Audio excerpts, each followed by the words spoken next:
Бүжиг бүжиглэх дуртай. Гэр цэвэрлэх дуртай. Би дуулаад дуулах дуртай. Дугуй унах дуртай. Зураг зурах дуртай. Дугуй унах дуртай. Би бүжиглэх дуртай. Цагтаа шүдний эмч болох дуртай. Эмч, цэрэг, зураач, эмч. Бидрийг бичүүлсэнд баярлалаа. Би цагдаа бэрхшээлд олно. Хүүхэд хэвээрээ үлдэх том хүн болох уу гэж алин сонгох вэ? Том хүн. Яагаад?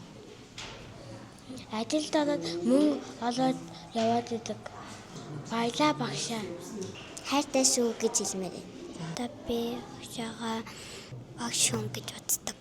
Аавчтай дамжуулж юу гэж хэлмээр вэ? Хайртай шүү гэж хэлээ. Багштай юу гэж хэлмээр вэ? Баярлаа гэж хэлээ.